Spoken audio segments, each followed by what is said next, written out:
Hello students, आज हम परमाणु संरचना में जानेंगे हुंड का नियम। यानी हुंड के नियम को हम अधिकतम बहुलता नियम भी कहते हैं, अर्थात Hund's rule of maximum multiplicity. Hund नियम बेसिकली किस चीज़ के बारे में हमें बताता है? ये विभिन्न उपकोषों में इलेक्ट्रॉनों के वितरण को एक्सप्लेन करता है। यानी जो उपकोष होते हैं SP, D और F, तो इनमें जो इलेक्ट्रॉनों का डिस्ट्रीब्यूशन है वो किस प्रकार से होता है, ये बताता है हुंड नियम। तो देखते हैं हुंड नियम क्या होता है।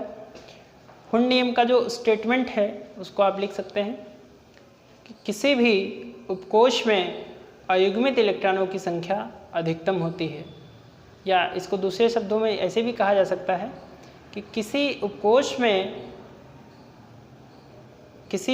के कक्षकों में इलेक्ट्रॉन तब तक युग्मित नहीं होते हैं जब तक कि सभी कक्षकों में एक एक इलेक्ट्रॉन न हो जाए। अर्थात किसी उपकोष के जो कक्षक हैं उसमें उसके एक कक्षक में इलेक्ट्रॉन यानी एक से अधिक यानी अर्थात 2 इलेक्ट्रॉन युग्म तभी बन सकता है जब उस उपकोष के सभी कक्षकों में एक इलेक्ट्रॉन हो जाए, तब उसमें युग्मन शुरू होता है। जब तक अगर एक भी इलेक्ट्रॉन एम्प्टी है तो ये भी ऑर्बिटल एम्प्टी है, खाली है, तो फिर उसमें युग्मन यानी कपलिंग नहीं हो पाएगी।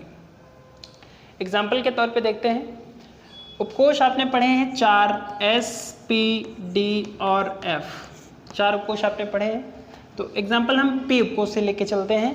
P उपकोष, P उपकोष जो होता है तो इसमें आप जानते हैं 3 ऑर्बिटल होते हैं। ये अच्छा, जो ऑर्बिटल है तो P ऑर्बिटल का शेप कैसा होता है? डंबल शेप होता है, ये भी आप जान चुके हैं, डंबल के जैसे होते हैं। अब ये पहला जो है ये x एक्सिस पे होता है तो इसको px कहते हैं, दूसरा y पे होता है ऐसे तो इसको py कहते हैं, तीसरा z एक्सिस पे होता है तो इसको हम pz कहते हैं। ये इनका शेप होता है।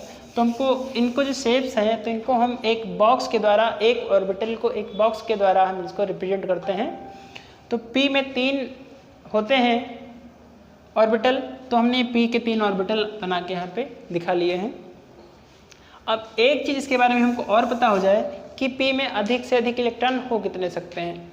P में अगर 3 ऑर्बिटल हैं तो एक ऑर्बिटल में अधिक से अधिक 2 हो सकते हैं इलेक्ट्रॉन, तो 3 में 2, 2 4, 2 6 यानी अधिकतम इलेक्ट्रॉन P ऑर्बिटल में कितने हो सकते हैं? अधिकतम इलेक्ट्रॉन हो सकते हैं 6। तो ये हो गए। इलेक्ट्रॉनों की जो संख्या है वो हम निरूपित कैसे करते हैं, कैसे रिप्रेजेंट करते हैं? जो उपकोष होता है उपकोष के ऊपर घात के रूप में, यानी इसको हम P6, P उपकोष में अधिकतम इलेक्ट्रॉन कितने होते हैं? 6 हो सकते हैं। इस चीज़ को हम कैसे रिप्रेजेंट करेंगे? P6। अच्छा, P उपकोष जो है ये अलग अलग कक्षाओं के उपकोष जो हैं तो इनका अभिविन्यास, आकार तो इनका छोटा बड़ा हो सकता है लेकिन अभिविन्यास इनका सेम होगा। तो ये हम मान लेते हैं ये दूसरी कक्षा का P उपकोष है। तो जो दूसरी कक्षा का P उपकोष है तो उसकी कक्षा संख्या उपकोष के आगे लिखी जाती है, अर्थात ये इसको हम पूरा रिप्रेजेंट करेंगे। दूसरी कक्षा के P उपकोष को हम रिप्रेजेंट करेंगे 2p6, यानी दूसरी कक्षा के P उपकोष में कितने इलेक्ट्रॉन है? 6 इलेक्ट्रॉन है। इस चीज़ को रिप्रेजेंट करेंगे हम 2p6 के द्वारा। ठीक है, तो अब ये हम मान लेते हैं कि दूसरी कक्षा के P उपकोष में 6 इलेक्ट्रॉन हैं। तो ये 6 इलेक्ट्रॉन इसमें कैसे, इन ऑर्बिटल्स में कैसे भरते हैं, इस चीज़ को बताएंगे हुंड रूल के अकॉर्डिंग। तो हुंड का ये कहना है कि किसी भी कक्षक में अयुग्मित इलेक्ट्रॉनों की संख्या अधिकतम होती है, अर्थात जब तक सभी कक्षकों में एक इलेक्ट्रॉन नहीं हो जाएगा तब तक युग्मन नहीं होगा। जब सभी कक्षकों में एक इलेक्ट्रॉन हो जाए तब उसकी पेयरिंग शुरू हो जाती है, ये कहते हैं। देखते हैं, अगर P कक्षक में एक भी इलेक्ट्रॉन नहीं है तो इसका मतलब वो एम्प्टी है, खाली पड़ा हुआ है वो उपकोष। अगर P में 1 इलेक्ट्रॉन है तो पहला इलेक्ट्रॉन पहले कक्षक में रहेगा। अगर P में 2 इलेक्ट्रॉन है तो पहला पहले कक्षक में और दूसरा इलेक्ट्रॉन दूसरे कक्षक में। पहला दोनों एक साथ एक कक्षक में आप नहीं रखेंगे क्योंकि हुंड ने कहा है अयुग्मित इलेक्ट्रॉनों की संख्या अधिकतम होती है। अगर इसको इसी में आप फिल कर देंगे, इसी में फिल कर देंगे तो फिर ये दोनों युग्मित हो गए। तो 2 इलेक्ट्रॉन है, दोनों युग्मित है, ऐसा पॉसिबल नहीं है।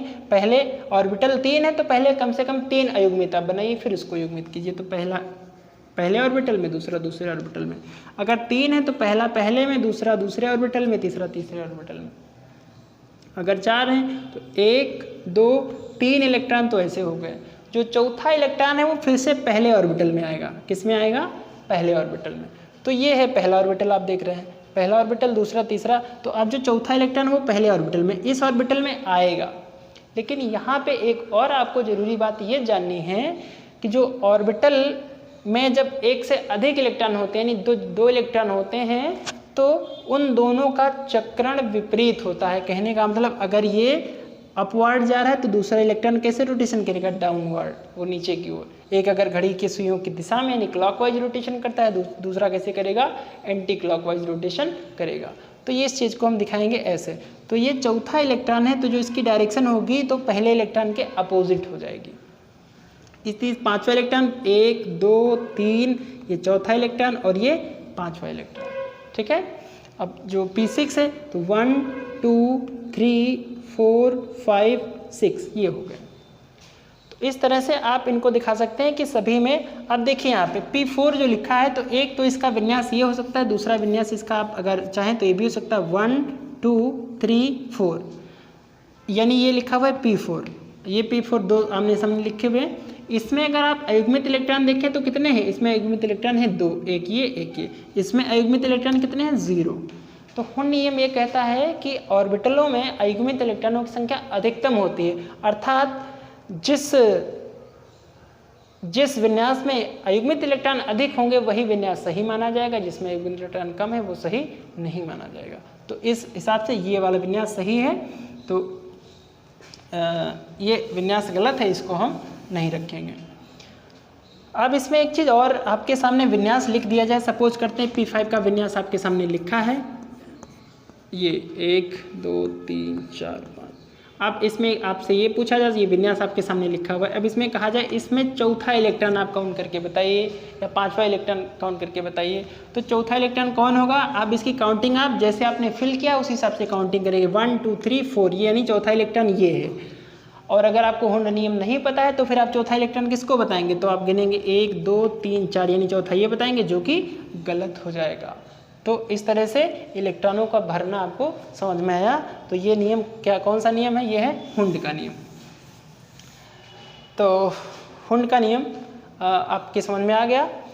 अब ये हुंड का नियम हो गया। तो अब बात आती है कि जो हुंड के नियम के अनुप्रयोग क्या है, हुंड का नियम हमें किस चीज़ में सहायता प्रदान करता है, क्या क्या जानकारी इसमें मिल सकती है। तो हुंड का नियम पहले तो आपने यही बताया कि उपकोष के कक्षकों में इलेक्ट्रॉनों के वितरण को समझाता है कि कैसे इलेक्ट्रॉन भरते हैं। दूसरी चीज़, कुछ अनुप्रयोग इधर आपको बताए जा रहे हैं कि ये कक्षकों का स्थायित्व भी बताने में हमारी मदद करता है हुंड का नियम। क्या मदद करता है, देखिए कक्षक एक तो तीन प्रकार के हैं। एक ये देखिए एम्प्टी है, रिक्त है, इसमें एक भी इलेक्ट्रॉन नहीं, इसमें एक इलेक्ट्रॉन है। कहने का अर्थ से अयुग्मित है, इसमें 2 युग्मित है, इसमें 3 अयुग्मित है, इसमें एक युग्मित है, दो अयुग्मित है, इसमें 2 युग्मित है, एक अयुग्मित है, इसमें तीनों युग्मित है। तो यहाँ पे एक चीज़ ये हम देख रहे हैं, इसमें कंपैरिजन ये की जाती है कि जो 3 टाइप के जो ऑर्बिटल हो, 3 टाइप के जो कोष होते हैं वो स्थायी होते हैं। एक तो बिल्कुल एक भी इलेक्ट्रॉन नहीं है, वो स्थायी है। दूसरा, उसमें वो कंप्लीटली हाफ फिल्ड है, यानी सभी ऑर्बिटल्स में, सभी कक्षकों में अगर एक एक इलेक्ट्रॉन है वो आधा भरा हुआ है, यानी मैक्सिमम पी की क्षमता है 6 का आधा 3। अगर 3 इलेक्ट्रॉन है तो इसका मतलब ये आधा भरा हुआ है। आधा भरा हुआ है तो भी ये स्थायी होता है। या फिर वो पूरा भरा हो, यानी जितनी उसकी क्षमता है, अपनी मैक्सिमम क्षमता उसके पास हो इलेक्ट्रॉनों की, तो फिर वो स्थायी होता है। ये एक तो रिक्त ऑर्बिटल स्थायी है, एक तो अर्धभरित और एक तो पूर्ण भरित, 3 स्थायी होते हैं। अब इन तीनों में सबसे ज़्यादा कौन स्थायी है, फिर सबसे कम कौन स्थायी, इन तीनों में जो फुली फिल्ड है वो सबसे ज़्यादा स्थायी, यानी फुली फिल्ड पूर्ण भरित उपकोष सबसे ज़्यादा स्थायी। फिर इसके बाद अर्धभरित सबसे ज़्यादा स्थायी। फिर अर्धभरित से कम कौन स्थायी होता, फिर जो रिक्त है, रिक्त उपकोष, यानी ये P0 है, ये P3 है, ये P6। तो P6 सबसे ज़्यादा स्थायी होगा, P3 जो है ये इससे कम स्थायी होगा और P0 इससे कम स्थायी होगा। लेकिन ये जो बाकी हैं, लेकिन ये उसमें जो आपने कहा P0 सबसे कम स्थायी, लेकिन जिनमें अयुग्मित इलेक्ट्रॉन है उनसे फिर भी ज़्यादा स्थायी है। कहने का मतलब वैसे तो ये 3 प्रकार के स्थायी होते हैं, लेकिन इनके बीच में अगर आपस में कंपैरिजन करें तो सबसे ज़्यादा P6 यानी फुली फिल्ड वाला स्थायी होता है। तो पहला आपने बताया स्थायित्व की हम इससे जांच कर सकते हैं। दूसरा काम क्या कर सकते हैं, दूसरा आपने कहा अयुग्मित इलेक्ट्रॉनों की हम संख्या निकाल सकते हैं कि किस में कितने अयुग्मित इलेक्ट्रॉन हैं। सामने आपके लिखा हुआ है, इसमें एक अयुग्मित इलेक्ट्रॉन, इसमें दो अयुग्मित इलेक्ट्रॉन, इसमें तीन है, इसमें दो हैं, इसमें एक अयुग्मित है, इसमें अयुग्मित इलेक्ट्रॉन एक भी नहीं। कहने का मतलब आप विन्यास देख के बता सकते हैं कि उसमें कितने अयुग्मित इलेक्ट्रॉन हैं भी अथवा नहीं। ठीक है, ये हो गया कि उसमें से अयुग्मित इलेक्ट्रॉनों की संख्या भी आप बता सकते हैं इस नियम के द्वारा। तीसरी चीज़ है अनुचुंबकीय प्रकृति इसकी आप बता सकते हैं कि जो कंपाउंड है वो कैसा होगा, अनुचुंबकीय होगा या प्रतिचुंबकीय होगा, कैसा होगा। तो जो विन्यास लिखा हुआ है तो विन्यास के आधार पे देखिए किसी भी एलिमेंट में अगर अयुग्मित इलेक्ट्रॉन हैं तो फिर वो अनुचुंबकीय होता है, और अगर अयुग्मित नहीं है, सभी के सभी इलेक्ट्रॉन युग्मित हैं तो फिर कैसा होता है, प्रतिचुंबकीय होता है। तो यहाँ पे आप देख रहे हैं कि इसमें एक है, ये इसमें दो इलेक्ट्रॉन है, तीन इलेक्ट्रॉन है, इसमें दो अयुग्मित है, इसमें एक अयुग्मित है और इसमें एक भी युग्मित नहीं। तो अगर विन्यास ऐसा हो जाएगा तो ये होगा प्रतिचुंबकीय, बाकी सब में अयुग्मित इलेक्ट्रॉन है तो इसका मतलब वो कैसा होगा, अनुचुंबकीय हो। अनुचुंबकीय का कहने मतलब वो चुंबकीय गुण, चुंबकीय व्यवहार प्रदर्शित करेंगे, और जो प्रतिचुंबकीय होगा वो चुंबकीय व्यवहार प्रदर्शित नहीं करेगा। एक तो ये चीज़ आपको समझ में आई, और यहाँ से एक चीज़ और आपको समझ में आती है कि जिसमें जितने अधिक अयुग्मित इलेक्ट्रॉन होंगे वो उतना ही ज़्यादा अनुचुंबकीय होगा। जैसे कि जो P3 है इसमें अधिक से अधिक 3 अयुग्मित इलेक्ट्रॉन हैं तो ये क्या होगा, ये सबसे ज़्यादा अनुचुंबकीय होगा। इस विन्यास वाला यौगिक, इस विन्यास वाला तत्व सबसे ज़्यादा अनुचुंबकीय होगा। ठीक है, अब बात d ऑर्बिटल की करें तो d में कैसे होते हैं, d में तो 5 ऑर्बिटल होते हैं, 1 2 3 1 2 3 4, चलिए एक और बना लेते हैं, ये हो गया 5। तो अब इसमें अधिकतम 10 इलेक्ट्रॉन हो सकते हैं, तो पहला इलेक्ट्रॉन पहले ऑर्बिटल में, दूसरा, ये तीसरा इलेक्ट्रॉन, चौथा, पांचवा, यानी ये दो क्रम से भरेंगे, फिर छठा फिर से पहले में, सातवां दूसरे में, आठवां तीसरे में, और नौवां चौथे में, और 10वां इलेक्ट्रॉन पांचवें ऑर्बिटल में। तो ये हो जाएगा इसमें। अब इसमें कहा जाए, इसमें आप 8वें इलेक्ट्रॉन को बताइए, इसमें 8वां इलेक्ट्रॉन कौन है, तो 1 2 3 4 5 6 7 8, ये 8वां इलेक्ट्रॉन है। इसको आप कहेंगे कौन सा इलेक्ट्रॉन है, ये 8वां इलेक्ट्रॉन है। तो इस तरह से आप इलेक्ट्रॉनों का डिस्ट्रीब्यूशन निकाल सकते हैं, उसके जो है इस नियम के आधार पे कक्षकों का स्थायित्व बता सकते हैं, चुंबकीय और अनुचुंबकीय गुण बता सकते हैं, और अयुग्मित इलेक्ट्रॉनों की संख्या भी आप इस नियम के आधार पे बता सकते हैं। और इस नियम को आपने पहले ही कहा, अयुग्मित इलेक्ट्रॉनों की संख्या अधिकतम होती है, और किसी एक ऑर्बिटल में अधिकतम 2 इलेक्ट्रॉन हो सकते हैं, और उन इलेक्ट्रॉनों के चक्रण कैसे होंगे, वो दोनों इलेक्ट्रॉन विपरीत स्पिन के होंगे, यानी एक क्लॉकवाइज रोटेशन तो दूसरे का एंटी क्लॉक। तो ये हो गया, इसको तैयार कर लीजिए। थैंक्स।